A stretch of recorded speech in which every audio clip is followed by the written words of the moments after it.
Mohon izin, ahli yang kita hadirkan adalah ahli pidana yang merupakan pengajar hukum pidana Universitas Trisakti.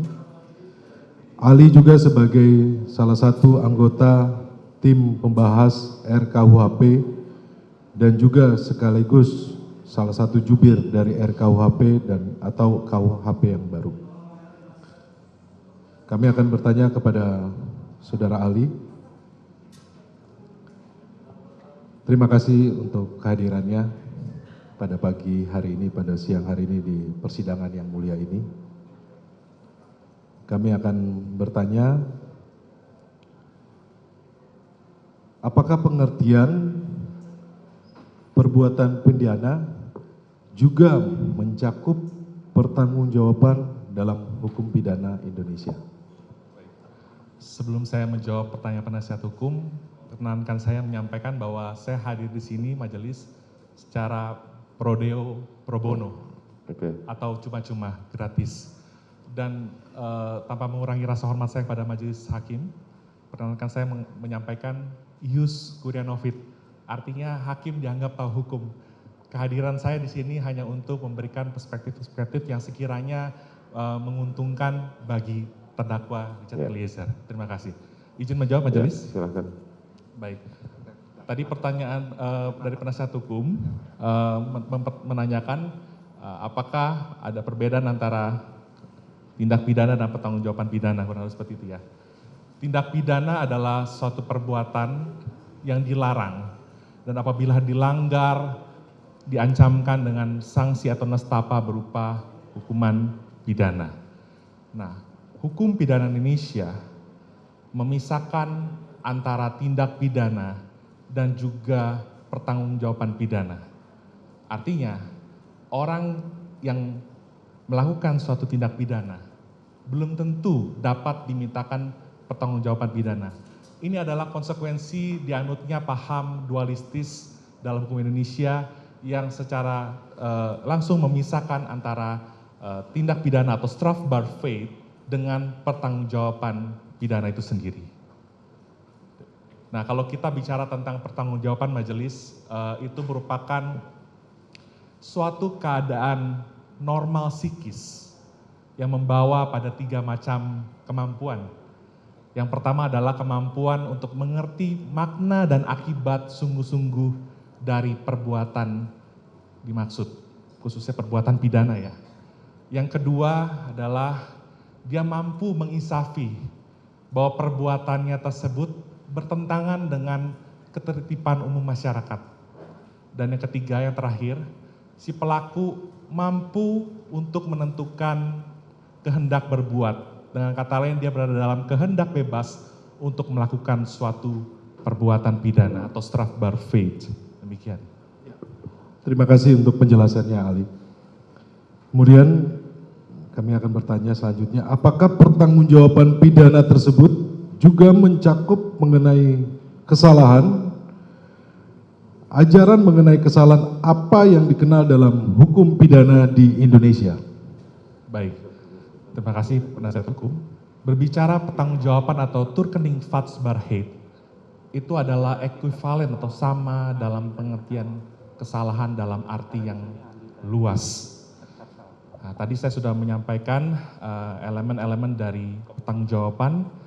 Nah, bicara tentang ajaran kesalahan apa yang dikenal dalam hukum pidana Indonesia, maka ada 2. Yang pertama adalah ajaran kesalahan psikologis atau psychological begrip.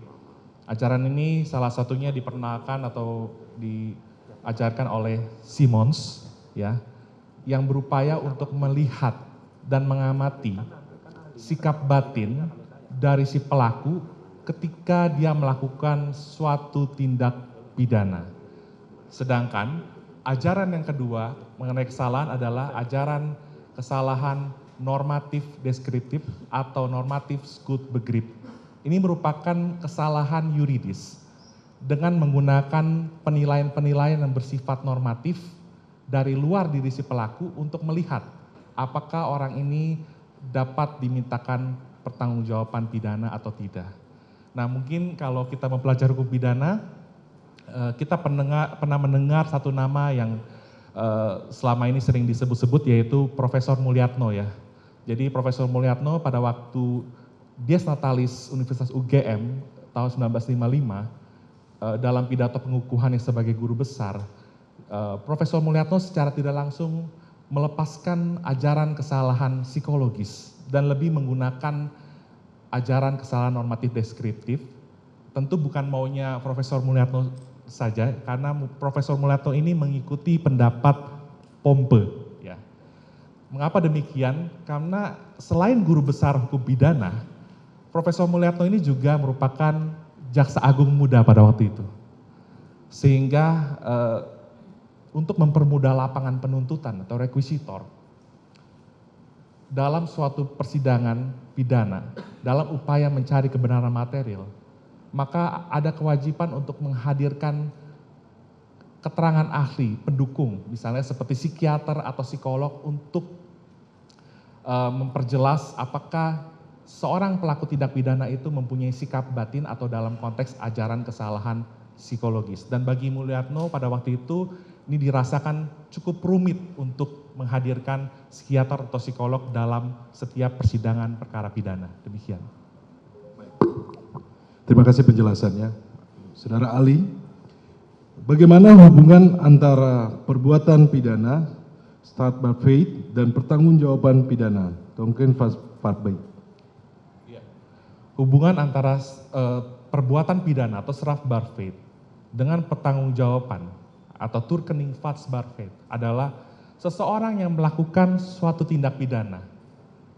Belum tentu dia dapat dimintakan pertanggungjawaban pidana. Artinya memang karena ini adalah konsekuensi dari paham dualistis yang diatur, yang memisahkan antara perbuatan dan pertanggungjawaban pidana. Sebaliknya orang yang dinyatakan atau dapat dimintakan pertanggungjawaban pidana, sudah pasti dia melakukan kesalahan dan kemudian akan diikuti dengan penjatuhan pidana.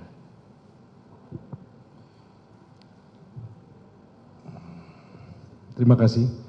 Jika suatu perbuatan pidana seseorang telah memenuhi unsur-unsur dari suatu tindak pidana, apakah hukum pidana memungkinkan adanya pengecualian atau alasan penghapus pidana? Tolong dijelaskan, saudara. Baik, apabila kita merujuk pada buku 1 KUHP yang saat ini masih berlaku, pada bab 3 ada alasan-alasan yang bisa mengecualikan, menambah, atau mengurangi pidana. Mulai dari pasal 44 sampai dengan 51.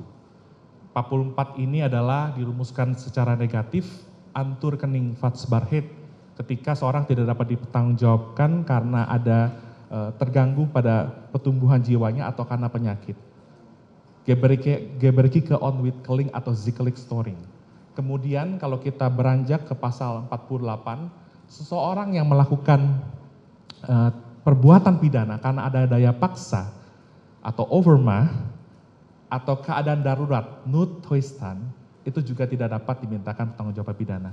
Berikutnya dalam pasal 49 kita juga mengenal adanya pembelaan terpaksa atau noodweer dan noodweer excess, pembelaan terpaksa yang melampaui batas. Ketika seorang melakukan self defense, pembelaan dirinya karena ada ancaman seketika yang melawan hukum, yang mengancam harta benda atau kesusilaan atau bahkan nyawa dia, maka orang bisa melakukan pembelaan terpaksa. Jadi 48 terpaksa, 49 terpaksa, dan pasal 51 yang terakhir tentang perintah jabatan atau ambtelijk bevel adalah seseorang melakukan perbuatan pidana karena diberikan perintah jabatan oleh penguasa atau pejabat yang berwenang.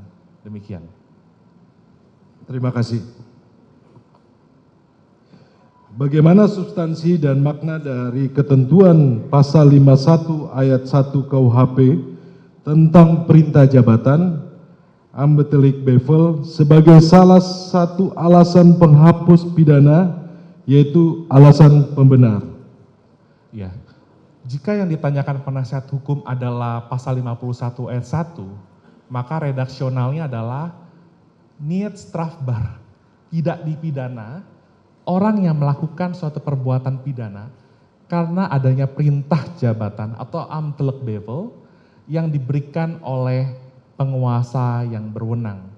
Kalau menurut Profesor Van Bemmelen, Majelis mohon izin, ketika seseorang menerima perintah jabatan dari penguasa atau pejabat yang berwenang, maka sesungguhnya Profesor Van Bemmelen dalam bukunya Hukum Pidana 1 mengatakan si penerima perintah ini sesungguhnya berada dalam keadaan terpaksa karena dia menghadapi konflik. Apa itu konfliknya? Konfliknya adalah di satu sisi dia tidak boleh melakukan suatu tindak pidana dan kemungkinan kalau dia melakukan suatu tindak pidana dia dapat dipidana. Tapi di satu sisi ada perintah jabatan yang harus ditaati atau dilaksanakan oleh si penerima perintah tersebut. Jadi dia berada dalam dua konflik tadi, diperhadapkan pada satu sisi dia menghindari kemungkinan dapat dipidana karena melakukan suatu tindak pidana, dan di sisi lain juga ada perintah jabatan yang harus dilaksanakan atau ditaati oleh yang bersangkutan. Terima kasih atas penjelasan ahli. Kemudian, sebagai salah satu anggota tim pembahas KUHP dan tim sosialisasi KUHP, bagaimana rumusan perintah jabatan sebagai alasan pembenar dalam KUHP yang baru saja disahkan, meski KUHP nasional tersebut baru akan berlaku 3 tahun kemudian? Tolong jelaskan, Saudara ahli. Baik, sebelum menjawab pertanyaan dari penasihat hukum, rumus dari pasal 51 itu mengatakan tidak dipidana, niet strafbar, atas suatu faith atau perbuatan ya. Nah, tetapi kalau kita cermati lebih lanjut, sambil mungkin mohon izin apakah bisa ditampilkan, mohon izin majelis, apakah bisa ditampilkan rumusannya, baik ya. Jadi perbuatan ini sebenarnya adalah perbuatan pidana. Maka dari itu, dalam pasal 51, mohon izin majelis, apakah saya boleh menyerahkan juga?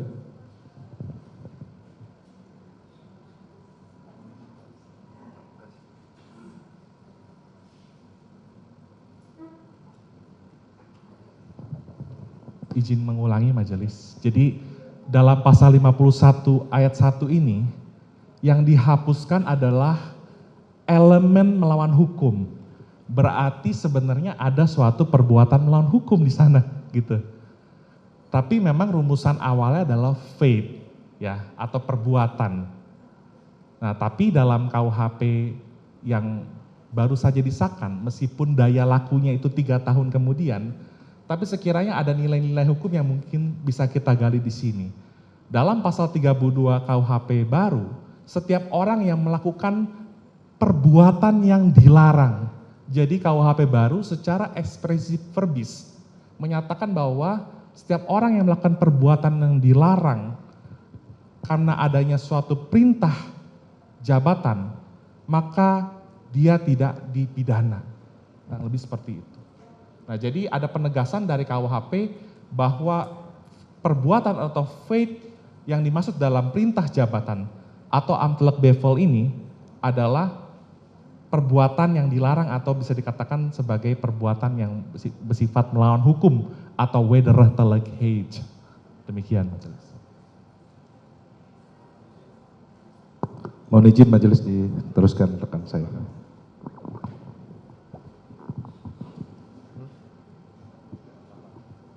Baik, terima kasih Saudara Ali. Melanjutkan tadi Saudara Ali telah menyebutkan soal perintah jabatan ya. Saya ingin langsung ke pertanyaannya. Apa saja yang menjadi unsur-unsur utama dari perintah jabatan tersebut? Dan perkembangan tafsir mengenai yang dimaksud soal penguasa yang berwenang dalam putusan pengadilan di Indonesia khususnya. Baik, terima kasih penasihat hukum. Jadi penegasan mengenai bahwa perbuatan yang dimaksud adalah perbuatan yang dilarang, mohon izin majelis, sekaligus sebenarnya mengakhiri perdebatan di antara para pengamat hukum, apakah perbuatan yang diperintahkan oleh pejabat yang berwenang itu sebenarnya merupakan perbuatan yang melawan hukum atau tidak gitu ya. Nah, tadi kalau ditanyakan apa saja unsurnya, maka kalau kita merujuk pada perkembangan jurisprudensi, putusan-putusan pengadilan mulai dari tahun 1950 sampai 1970, maka sebenarnya titik tekan dari jurisprudensi ini adalah yang pertama subjek dari pemberi perintah tersebut.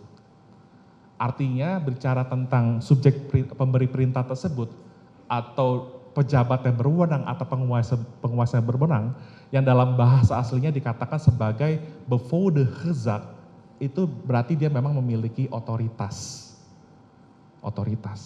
Dan titik tekan yang kedua dari jurisprudensi tersebut adalah isi perintah tersebut.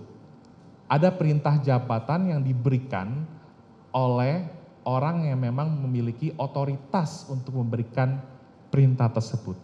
Nah, dalam perkembangan ya majelis, meskipun tidak ada kaitannya langsung dengan pasal 51 KUHP, ada beberapa putusan Mahkamah Agung dalam perkara tindak pidana pelanggaran HAM berat dalam kurun waktu 2004 sampai 2007. Ada tafsir dari Mahkamah Agung atau ratio decidendi ya sebagai pertimbangan hukumnya, itu yang menafsirkan sebenarnya siapa yang dimaksud dengan penguasa yang berwenang atau pejabat yang berwenang tadi gitu ya. Nah, jadi menurut Mahkamah Agung itu yang pertama adalah ada hubungan secara de facto dan de jure dari perintah yang diberikan tersebut. Dan kemudian titik tekan yang kedua adalah ada pengendalian efektif yang lahir dari hubungan hierarkis kepemimpinan atau chain of command yang biasanya bisa dijumpai dalam dunia kemiliteran atau juga dunia kepolisian. Kurang lebih seperti itu. Oke, baik Ali. Nyambung dari pertanyaan tadi soal perintah jabatan, parameter apa yang dapat digunakan untuk menilai dan menguji bahwa pelaksanaan suatu perintah jabatan tersebut memang benar-benar dapat membebaskan si penerima perintah dari pertanggungjawaban pidana? Mohon izin majelis, memang benar secara objektif perlu saya sampaikan, tidak semua perintah jabatan itu bisa membebaskan si penerima perintah ini dari pertanggungjawaban pidananya. Akan tetapi paling tidak ada dua asas yang bisa kita gunakan secara objektif atau menjadi parameter untuk menguji keabsahan dari perintah jabatan atau ambtelijk bevel tersebut. Yang pertama adalah asas proporsionalitas. Proporsionalitas ini adalah berbicara mengenai bagaimana keadaan, bagaimana cara, bagaimana alat, sarana dan prasarana yang digunakan pada saat memberikan perintah dan pada saat perintah jabatan tersebut dilaksanakan. Dan yang kedua, terdapat asas subsidiaritas. Tadi saya sudah katakan bahwa ketika seorang menerima perintah jabatan dari seorang yang memiliki otoritas, sesungguhnya penerima perintah ini menghadapi konflik, ya, konflik antara dua kewajiban hukum. Di satu sisi dia menghindari kemungkinan dapat dipidana karena melakukan suatu perbuatan pidana, tapi di satu sisi dia harus ada ketaatan melaksanakan atau mentaati perintah tersebut. Nah, ketika diperhadapkan pada dua kewajiban ini, maka asas subsidiaritas akan menguji mana yang sebenarnya harus lebih dipilih oleh si penerima perintah. Dan pada umumnya, dari historical pembentukan pasal ini, umumnya orang akan lebih menaati perintah jabatan ketimbang menghindari kemungkinan dirinya dapat dipidana. Demikian.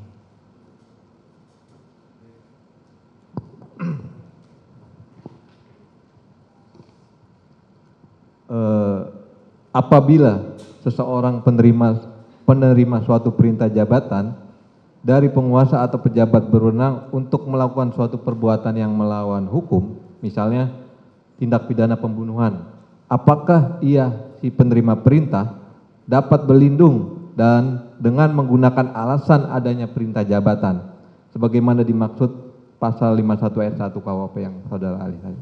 Iya.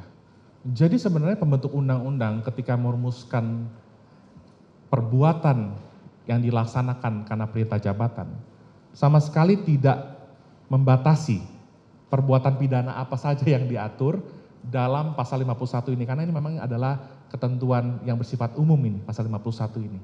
Jadi memang pada prinsipnya hakikatnya orang itu tidak boleh membunuh. orang itu tidak boleh merusak barang milik orang lain atau tidak boleh mengambil milik orang lain. Tetapi karena perintah tersebut, elemen dari perbuatan melawan hukum itu dihapuskan. Nah, mengapa demikian? Karena memang ketika perintah jabatan ini diberikan, ada hubungan hukum publik yang terjalin di antara pemberi dan penerima perintah, atau public relic for holding. Meskipun dalam perkembangannya, bukan lagi hanya perintah, melainkan juga instruksi, dan hubungan antara yang diberi dan diberi perintah itu tidak harus berstatus pegawai negeri, gitu ya, ada hierarki seperti itu. Yang penting ada otoritas publik ya dari seorang penguasa atau pejabat yang berwenang tersebut. Baik, lanjutkan sama rekan saya yang mulia. Ya, ahli izin melanjutkan. Ini saya melanjutkan mengenai perintah jabatan ya. Bagaimana pandangan ahli mengenai kaitan antara pelaksanaan dari perintah jabatan dengan penyertaan atau dalaming dalam konteks hukum pidana? Berbicara mengenai kaitan antara perintah jabatan dan penyertaan sebagaimana dalam pasal 55 KUHP, maka sebenarnya ini adalah dua hal yang berbeda tapi bisa memiliki keterkaitan. Nah, kalau kita lihat dalam perintah jabatan itu berarti ada orang yang memerintah dan ada orang yang diperintah, kurang lebih seperti itu ya. Dan kalau bicara tentang penyertaan, maka ada 4 kapasitas pelaku ya. Kalau bicara penyertaan berarti itu juga berbicara mengenai dapat diperluasnya pertanggungjawaban pidana yang dilakukan oleh pelaku. Makanya pasal 55 itu mengatakan dipidana sebagai pelaku ya. Yang pertama adalah dalam kapasitas orang itu yang melakukan diri sendiri. Dia mewujudkan anasir atau elemen dari perbuatan pidana.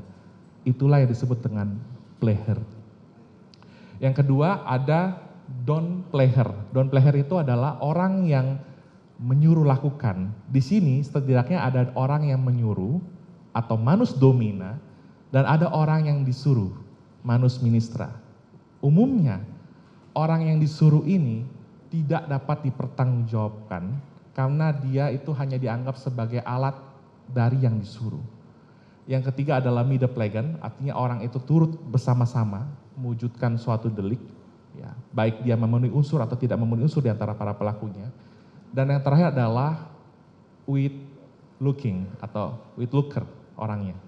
With looker ini adalah sebenarnya bahasa yang lebih tepat dan kebetulan juga diakomodasi dalam KUHP baru ini, bukan sekedar membujuk atau menganjurkan tapi menggerakkan. Jadi terjemahan dari with looker itu menggerakkan karena dianggap mampu untuk menggambarkan semua gerakan-gerakan tadi, bagaimana upaya menggerakkan orang lain untuk melakukan suatu tindak pidana dengan cara-cara yang terbatas atau limitatif.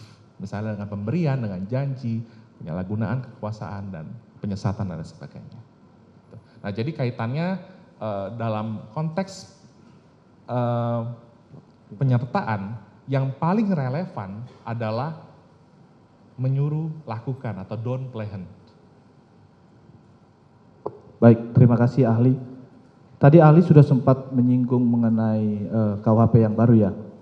Nah, sebagai salah satu tim pembahas KUHP, pertanyaan saya, apakah ketentuan mengenai penyertaan atau dalaming tersebut, khususnya mengenai menyuruh lakukan yang tadi saudara ahli sampaikan atau don't play gun dalam KUHP yang baru, apakah masih dipertahankan? Ya, jadi ketentuan mengenai penyertaan dalam KUHP baru itu masih dipertahankan, tapi rumusannya telah direformulasi dengan lebih jelas supaya mengurangi misinterpretasi atau multitafsir. Apakah boleh ditampilkan di yang slide kedua? Baik, jadi kalau kita lihat di kolom ketiga, orang yang melakukan penyertaan itu dianggap sebagai pelaku tindak pidana. Yang pertama adalah kalau dia melakukan tindak pidana itu sendiri. Yang kedua, melakukan tindak pidana dengan perantaran alat atau menyuruh orang lain yang tidak dapat dipertanggungjawabkan. Yang ketiga, turut serta melakukan tindak pidana. Dan yang terakhir adalah menggerakkan orang lain dengan cara-cara limitatif yang seperti saya sampaikan. Yang menarik, kalau kita lihat di penjelasan pasal 20 ini, boleh turun sedikit slide-nya. Yang dimaksud dengan perantaran alat ini misalnya menggunakan remote control. Bahkan dalam keadaan lain itu bisa saja menggunakan bantuan dari binatang.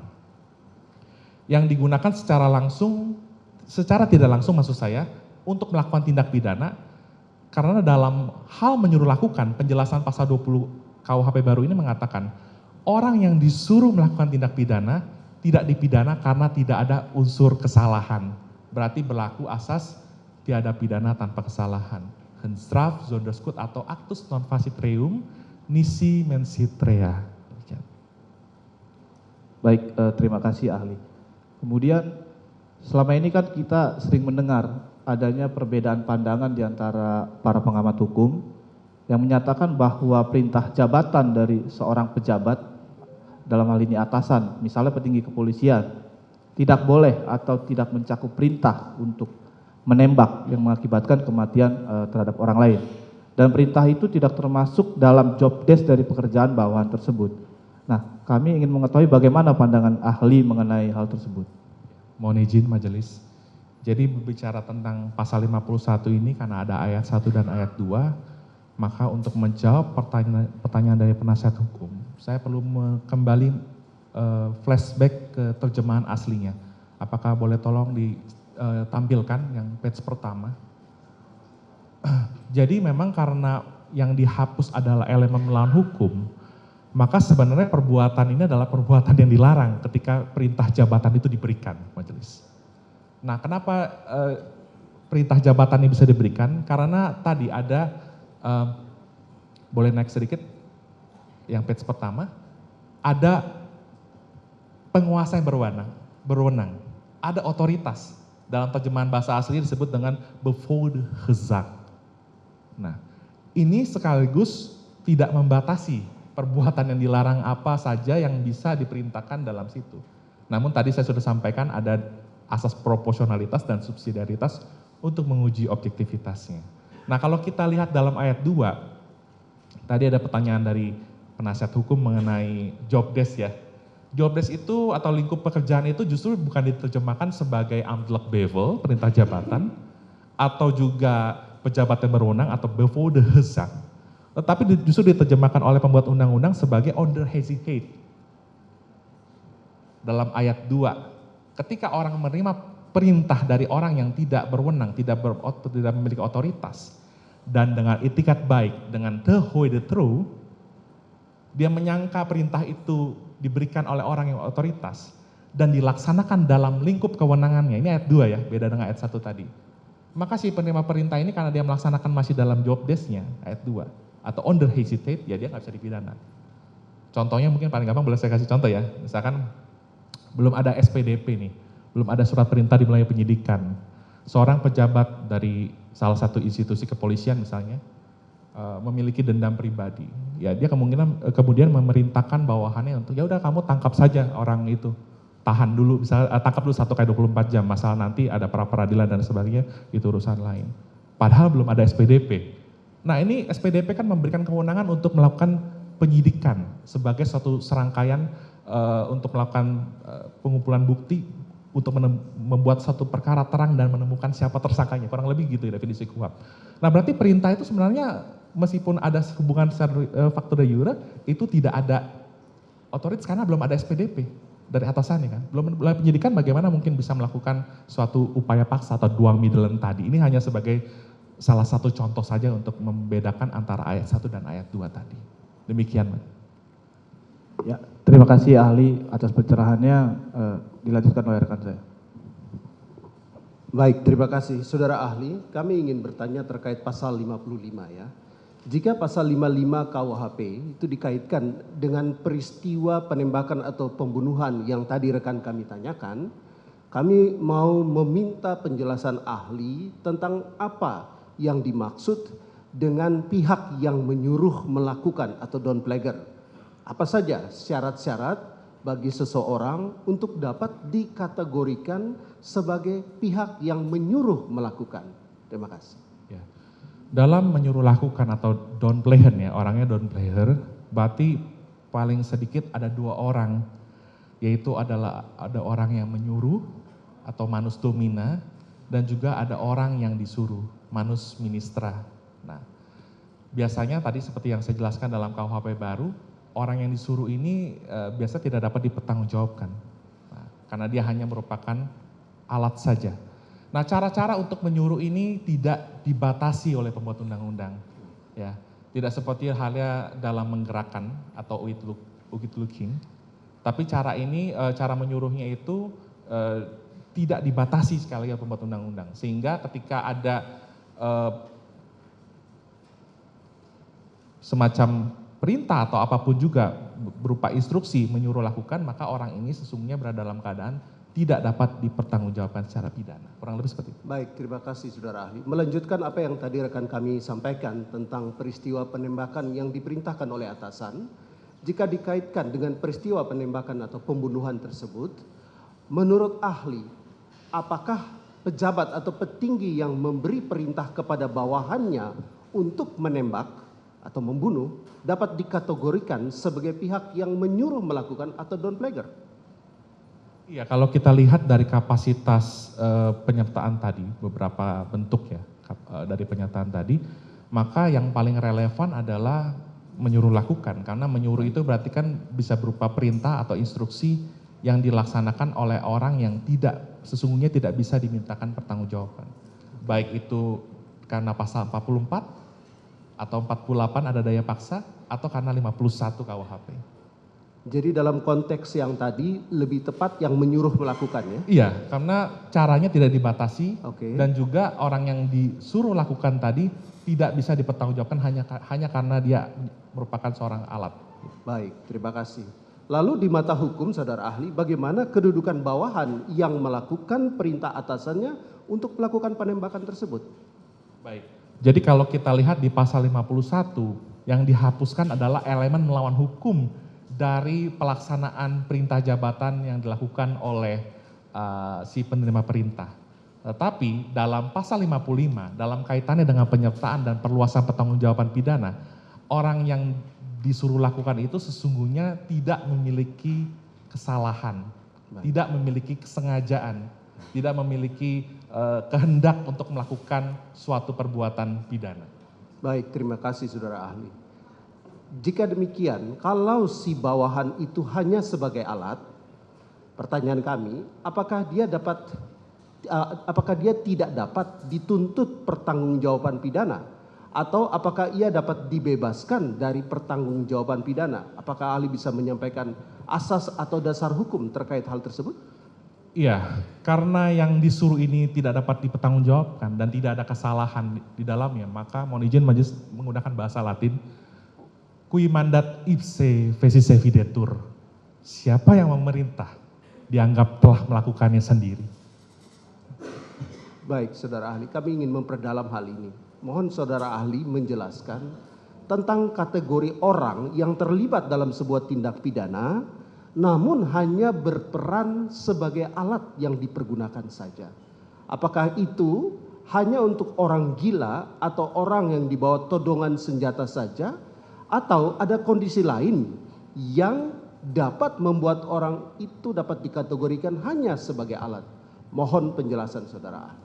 Iya, dengan singkat saja karena tadi saya sudah jelaskan di awal, pasal 44 itu adalah anturkening vatsbarhet karena keadaan jiwanya dalam pertumbuhannya itu terganggu atau terganggu karena penyakit. Dia berikik ontwikkeling atau zikkelik storing, merupakan alasan pemaaf. Ada juga orang yang tadi berada dalam keadaan daya paksa relatif ketika dia ditodong senjata, dia diperintahkan untuk melakukan suatu tindak pidana, misalnya untuk membunuh orang lain. Itu adalah overmah dalam konteks relatif. Baik. Yang kemudian juga ada dalam konteks pasal 51 ketika dia diberikan perintah, sesungguhnya menurut Profesor Van Bemmelen dalam buku Hukum Pidana 1 halaman 196, dia berada dalam keadaan terpaksa karena menghadapi konflik. Di satu sisi dia menghindari kewajiban untuk dipidana karena nggak boleh membunuh orang lain. Di sisi lain dia juga ada ketaatan dan kepatuhan untuk melaksanakan perintah tersebut. Baik, terima kasih, sangat mencerahkan. Selanjutnya saudara ahli, apa saja syarat-syarat bagi seseorang untuk dapat dikategorikan sebagai uitloker atau pihak yang menggerakkan? Ya. Jadi kalau bicara tentang uitloker, memang orang yang orang yang menggerakkan ini dia hanya bisa dipertanggungjawabkan sebatas apa yang digerakkan, apa yang dia bujuk, apa yang dianjurkan. Tetapi memang cara-caranya itu bersifat limitatif.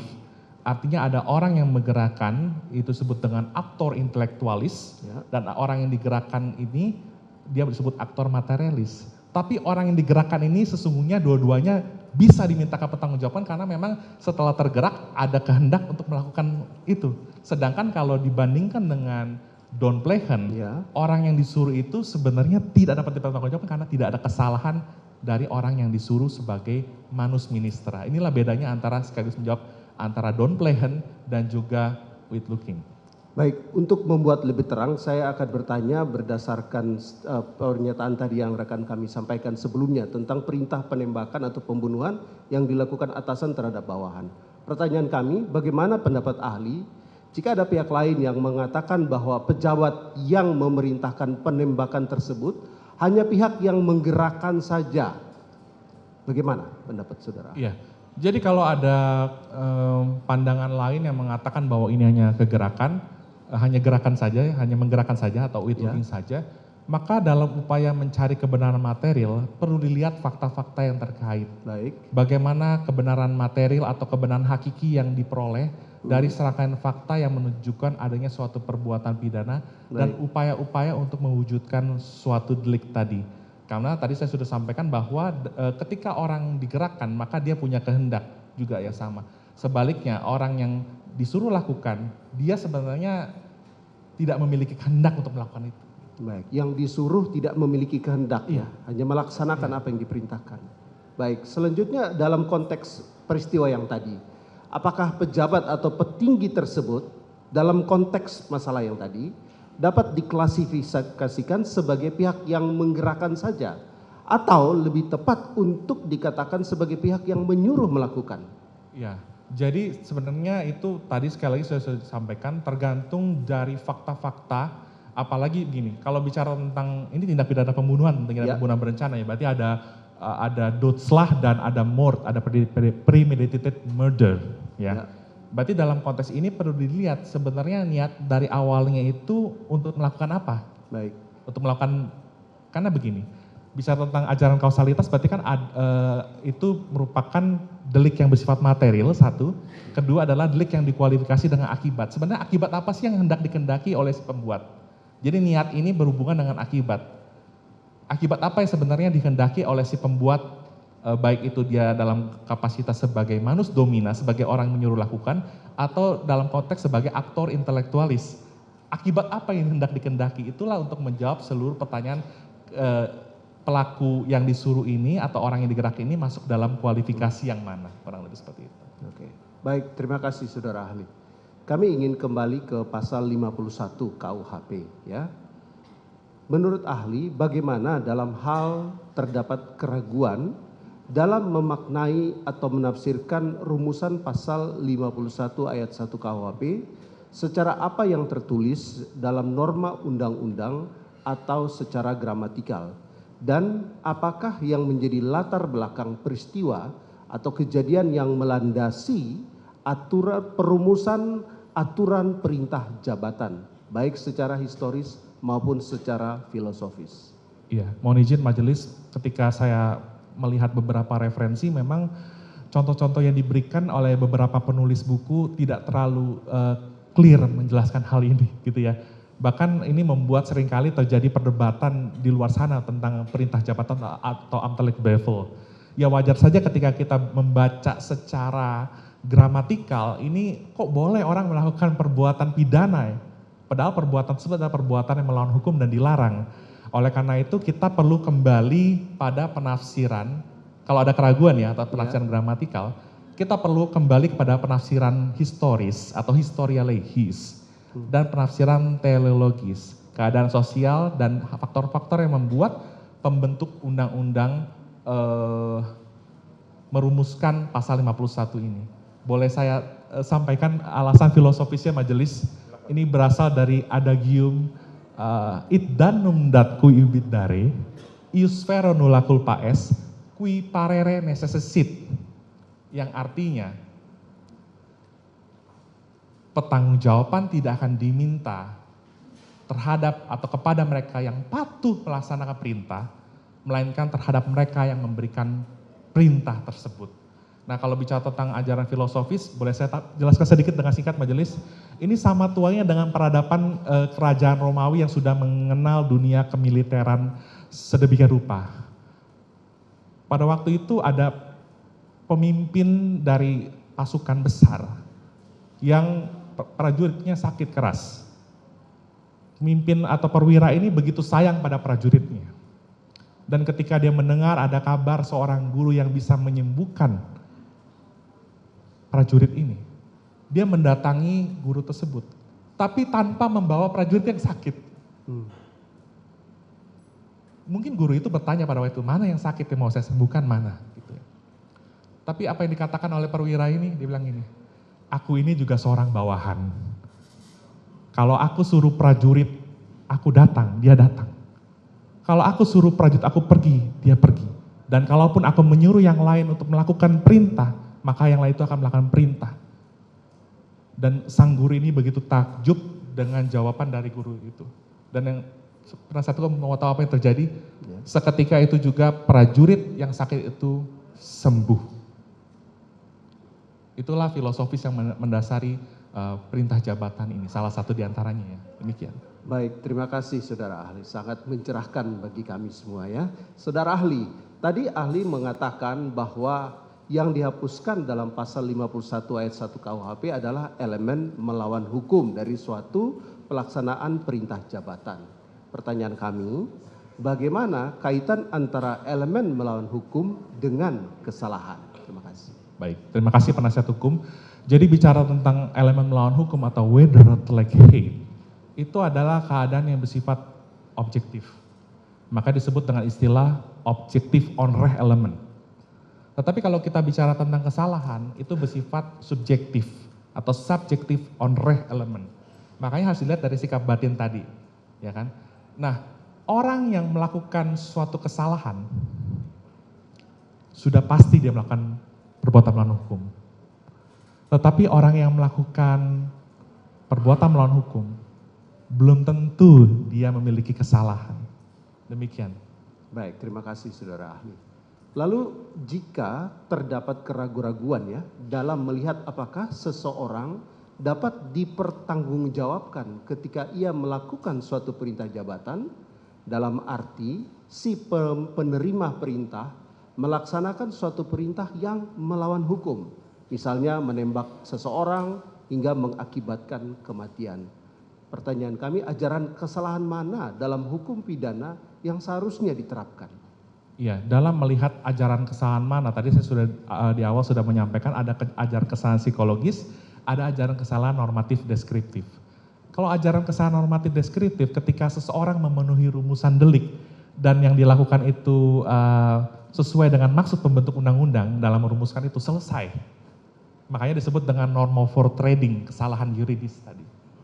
Tetapi kalau ada keraguan-raguan dalam melihat apakah, karena begini penasihat hukum, ketika seorang menggunakan ajaran kesalahan normatif, dia menggunakan ukuran-ukuran normatif untuk melihat apakah seseorang ini bersalah tapi dari luar. Loh, kamu kan seharusnya bisa menghindar, seharusnya bisa mengabaikan, seharusnya bisa menghindari kemungkinan dipidana. Tapi nggak pernah melihat bagaimana sikap batin pelaku, yang mana hal ini bisa diwujudkan dengan melihat bagaimana ajaran kesalahan psikologis sebagai implementasi dari hukum pidana modern dan juga yang dilihat dalam KUHP baru sebagai suatu keseimbangan, dader strafre. Jadi hukum pidana melihat antara keseimbangan antara perbuatan dan sikap batin dari si pelaku. Baik, terima kasih saudara ahli. Kami kaitkan dengan peristiwa yang tadi rekan kami tanyakan, perintah dari atasan kepada bawahan untuk melakukan penembakan atau pembunuhan. Dan si bawahan tersebut karena mengalami kegoncangan jiwa, tertekan secara mental, dia kemudian berdoa supaya hal ini tidak terjadi. Bagaimana menurut pendapat ahli pidana terkait dengan asas subsidiaritas dikaitkan dengan peristiwa tadi?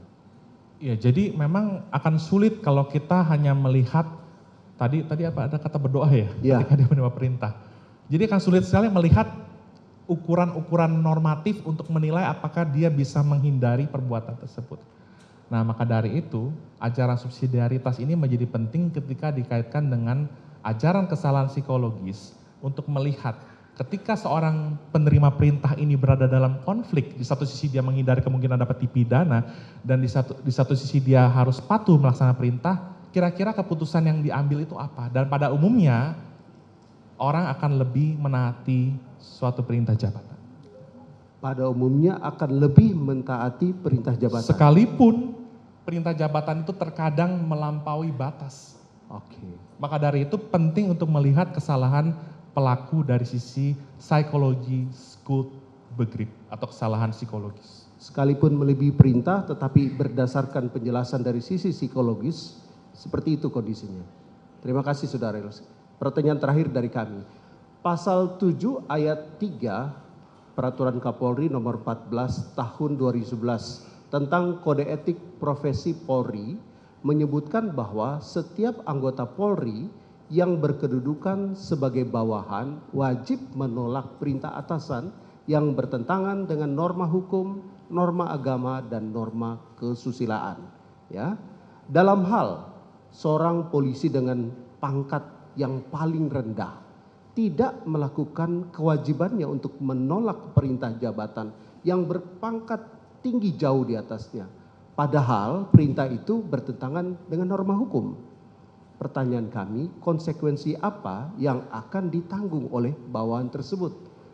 Lalu apakah pelanggaran terhadap aturan kode etik tersebut dapat dituntut pertanggungjawaban pidana seperti halnya pelanggaran terhadap KUHP? Mohon penjelasan ahli. Sejujurnya saya belum membaca lengkap isi dari peraturan Kapolri tersebut, tetapi dari sisi peraturan, ini adalah suatu peraturan yang bersifat mengikat atau rehling. Ini bukan keputusan atau besiking. Artinya ini mengikat, tetapi kalau lihat dari tadi, itu adalah sisi peraturan berisi tentang etika, disiplin dari suatu profesi atau institusi yang bersifat internal untuk organisatoris dia. Dan ketika seorang bersalah secara etik, dia belum tentu bersalah secara pidana. Baik. Tapi orang yang salah secara pidana, sudah barang tentu dia salah secara etis. Baik. Berarti kesalahan secara etis tentu tidak bisa dikaitkan dan tidak bisa dimintakan pertanggungjawaban pidana. Demikian. Baik. Kesalahan secara etis tidak dapat dimintakan pertanggungjawaban secara pidana. Terima kasih Saudara ahli, biar dilanjutkan oleh rekan saya.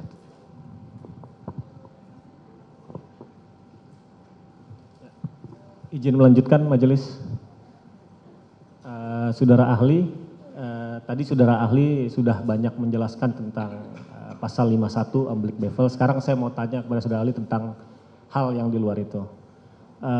Pertanyaan saya yang pertama adalah tentang saksi pelaku yang bekerja sama dengan penegak hukum atau biasa disebut dengan justice collaborator. Dalam perkara ini klien kami ditetapkan sebagai saksi pelaku yang bekerja sama dengan penegak hukum atau justice collaborator. Nah, ada pandangan di luar sana bahwa status tersebut tidak bisa ditetapkan kepada terdakwa di dalam kasus pembunuhan. Nah, bagaimana pendapat dari saudara ahli terkait pandangan tersebut? Mohon dijelaskan. Baik, jadi sebenarnya adalah konteksnya lebih ke arah perlindungan terhadap saksi dan korban yang sebenarnya nggak ada kaitannya dengan penyertaan atau perluasan pertanggungjawaban pidana. Tapi kalau kita merujuk pada penjelasan pasal 5 ayat 2 dari Undang-Undang Perlindungan Saksi dan Korban, kita ketahui bahwa rumusan penjelasan itu sebenarnya nggak boleh mempersempit, memperluas atau menambah norma yang ada di dalam batang tubuh suatu undang-undang. Tapi paling tidak dalam penjelasan ini dikatakan bahwa ada tindak pidana dalam kasus tertentu yang disebutkan bisa berupa pelanggaran HAM berat, korupsi, pencucian uang, kekerasan seksual terhadap anak dan lain sebagainya. Tetapi dalam penjelasan terakhir ada frasa lain di situ yang tidak boleh dibaca secara parsial. Di sana dikatakan bahwa dan tindak pidana lain yang mengakibatkan posisi saksi dan atau korban dihadapkan pada situasi yang sangat membahayakan jiwanya. Berarti ini akan dinilai secara objektif oleh LPSK dalam memberikan perlindungan tadi. Nah kemudian ada juga syarat-syarat yang ditentukan dalam pasal 28, ada beberapa item itu. Di antaranya itu kan misalnya bukan pelaku utama dalam tindak pidana yang diungkapkan. Makanya saya tadi sampaikan sebenarnya nggak ada kaitannya ini perlindungan saksi dan korban dengan penyertaan tadi, karena dua hal atau two something different ya. Nah, tapi poin menarik adalah di poin E dikatakan adanya ancaman nyata atau kekhawatiran, hanya kekhawatiran sifatnya subjektif mengenai terjadinya ancaman tekanan fisik atau psikis terhadap saksi pelaku atau keluarganya. Padahal kita tahu ya dalam Delneming tadi tidak ada saksi pelaku. Tapi ini dalam konteks perlindungan. Dan 5 item tadi tidak harus selalu dipenuhi secara kumulatif. Karena contoh ada poin C mengatakan asetnya nanti dikembalikan dan sebagainya. Kan nggak ada kaitannya pembunuhan dengan aset tiba-tiba gitu kan ya. Belum tentu ada kaitannya tepatnya gitu. Jadi memang ini adalah dua hal yang berbeda dan ketika memenuhi persyaratan yang ditentukan dalam pasal 28 dan sesuai dengan tadi penjelasan pasal 5 ayat 2 yang menurut ukuran objektif, perlindungan itu bisa diberikan terhadap seorang yang memang mau mengungkap suatu kejahatan. Dan boleh saya tambahkan sedikit lagi? Sebenarnya definisi mengenai kejahatan serius juga ini kan ada bisa berbeda-beda ya, tetapi gini, kita bisa melihat dari pasal 6 Konvensi Hak-Hak Sipil Politik yang telah diratifikasi Indonesia melalui Undang-Undang Nomor 12 Tahun 2025 tentang ICCPR gitu ya. Jadi di pasal 6 ayat 1 itu dikatakan gini, di negara-negara yang belum menghapuskan hukuman mati, maka hukuman mati hanya dapat dijatuhkan terhadap beberapa kejahatan yang paling serius, the most serious crime, yang berlaku pada saat dilakukan kejahatan tersebut dan tidak bertentangan dengan Covenant atau Konvensi tentang Kejahatan Genosida. Nah kalau kita merujuk pada penjelasan pasal 67 KUP baru, itu di breakdown tuh. Ada terorisme, ada segala macam gitu ya. Nah salah satunya, karena ini berkaitan dengan pidana mati, kalau kita lihat pasal 340 itu adalah diancamkan juga dengan pidana mati. Yang jadi pertanyaan, kurang serius apa tindak pidana pembunuhan berencana atau premeditated murder tadi? Demikian. Baik, terima kasih Saudara ahli. Kemudian terkait saksi pelaku yang bekerja sama dengan penegak hukum tadi Saudara ahli, bagaimana kaitannya dengan penyertaan? Ya, tadi saya sudah menjelaskan bahwa sebenarnya itu dua hal yang berbeda karena terminologi saksi pelaku itu tidak dikenal dalam penyertaan. Tetapi kalau dikaitkan dengan orang yang mengungkapkan ini, maka pilihannya itu hanya bisa dilihat dari sisi don't play hand atau it look gitu ya. Ada orang yang menyuruh atau ada orang yang menggerakkan. Dia mau coba nih mengungkapkan suatu kejadian yang memang secara sedemikian rupa dirancangkan atau diwujudkan deliknya. Gitu. Ya, secara umum ini ya. Ya, terima kasih Saudara ahli. Pertanyaan saya berikutnya mengenai keterangan ahli poligraf. Jadi dalam persidangan yang lalu persidangan ini menghadirkan ahli poligraf untuk menyampaikan keterangannya ya soal keahliannya dalam membaca hasil pemeriksaan lie detector. Nah, bagaimana pendapat saudara ahli dalam menilai kekuatan pembuktian dari keterangan ahli poligraf? Mohon penjelasannya. Poligraf ini untuk ini ya apa? Ahli dalam membaca pemeriksaan lie detector. Oh baik, lie detector. Jadi gini, memang kalau kita lihat KUHP itu membedakan antara barang bukti dengan alat bukti. Barang bukti diatur di pasal 39 KUHP, alat bukti diatur di 184 KUHP yang limitatif ya. Ada saksi, surat ahli petunjuk keterangan terdakwa gitu ya. Nah, ketika ada metode-metode seperti itu yang mungkin belum termaktub atau diatur dalam KUHP karena prinsip hukum acara itu adalah limitatif dan imperatif, kan terbatas dan memaksa. Dan kita ketahui bahwa KUHP ini dari tahun 81 tentu sudah banyak tidak update dengan perkembangan terkini, teknologi dan sebagainya. Maka ketika hasil pemeriksaan itu atau metode itu dibunyikan oleh keterangan ahli, maka dia bisa menjadi alat bukti yang sah dan sepenuhnya pertimbangannya merupakan otoritatif hakim untuk menilai. Ya kan? Tapi saya perlu tegaskan bahwa petunjuk yang merupakan aksesoar evidence itu tidak bisa mendapatkannya dari alat bukti ahli, hanya dari surat, saksi, dan keterangan terdakwa. Tapi kedudukan yang sudah dibunyikan tadi itu memiliki kekuatan pembuktian atau bawis kerah ya sebagai alat bukti yang sah. Terima kasih Saudara ahli. Pertanyaan selanjutnya mengenai asas unus testis nullus testis atau satu saksi bukan saksi. Bagaimana ahli memandang asas yang tadi saya sebutkan jika ada klaim yang menyatakan bahwa keterangan seorang saksi tersebut tidak memenuhi ketentuan minimum pembuktian? Mohon ahli jelaskan. Iya, jadi bicara tentang objektivitas dari keabsahan keterangan saksi, yang pertama adalah keterangan itu diberikan di muka persidangan. Yang kedua di bawah sumpah. Yang ketiga tidak mesti mengenai apa yang dia lihat, didengar dan diketahui. Ini adalah konsekuensi dari putusan MK tentang pengujian pasal 185 KUHP. Nah jadi memang tidak mudah memahami asas unus testis, tetapi siang hari ini izinkan saya menyampaikan tanpa bermaksud menggurui. Terkadang ada kekeliruan dalam memaknai asas itu. Bahwa ketika satu saksi itu hanya ada satu orang, dia tidak cukup membuktikan. Padahal kalau kita lihat di ayat-ayat berikutnya, keterangan satu saksi itu yang disertai dengan alat bukti sah lainnya, itu sudah memenuhi ketentuan bawis minimum atau ketentuan minimum pembuktian. Masalah itu berharga atau tidak, berkualitas atau tidak, itu merupakan otoritatif hakim. Jadi bahkan kalau menurut mentor saya, Opung Victor Huta Barat, moga-moga menonton juga, beliau seorang hakim, beliau mentor saya, izin majelis, saya ngomongnya ketaharu karena beliau mengajarkan saya cukup lama. Bahkan keterangan 2 orang saksi pun cukup untuk membuktikan. Dan tadi satu saksi plus alat bukti yang lainnya itu juga cukup untuk memenuhi ketentuan minimal pembuktian atau bawis minimum. Baik, saudara ahli, saya sampai pada pertanyaan saya yang terakhir melanjutkan yang tadi ya. Jadi jika demikian dalam hukum acara pidana mana yang lebih penting? Kualitas keterangan saksi atau kuantitas? Mohon ahli jelaskan. Ya, mau 1000 bukti atau 1000 alat bukti. Kalau hakim tidak teryakinkan maka semua akan sia-sia. Karena yang dianut dalam KUHP adalah negatif wettelijk bewijs theory. 2 alat bukti disertai dengan keyakinan hakim. Nah ini konteksnya adalah yang penting berarti kualitas bukan sekedar kuantitas. Bagaimana apakah keterangan saksi itu memiliki persesuaian dengan alat bukti yang lainnya atau persesuaian dengan keterangan saksi lainnya meskipun berdiri sendiri. Dan juga kualitas, kesusilaan, tata cara hidup saksi yang memungkinkan dia memberikan alasan dalam memberikan keterangan saksi dan yang membuat keterangan itu dapat dipercaya ketika diperdengarkan di muka persidangan yang mulia. Demikian. Baik, terima kasih. Dilanjutkan oleh rekan saya.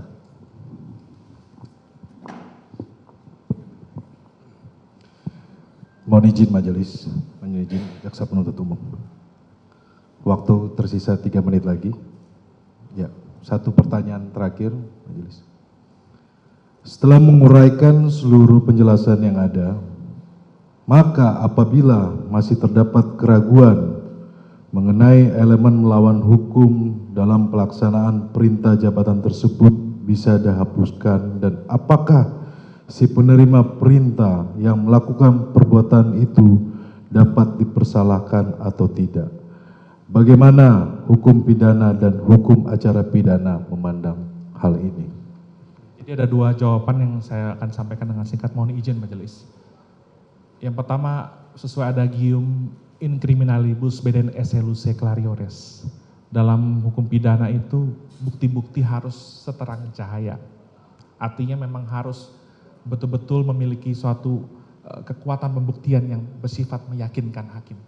Yang pertama itu. Yang kedua, kalau bicara tentang pasal 183 KUHP yang dikatakan bahwa hakim tidak boleh menjatuhkan pidana kalau sekurang-kurangnya tidak ada 2 alat bukti dan disertai keyakinan bahwa telah terjadi suatu peristiwa pidana dan terdakwalah yang betul-betul melakukannya.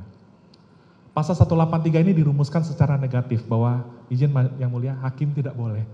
Nah berarti memang berlakulah adagium in dubio pro reo, bukan in dubio pro lege fori. Artinya dalam keraguan-raguan hakim harus membebaskan terdakwa. Demikian majelis.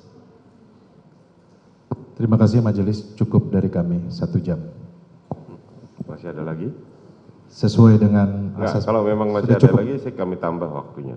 Cukup majelis, Cukup, kami ya. mengikuti dari majelis. Silakan kepada penasihat Terima kasih. penuntut umum kami berikan waktu.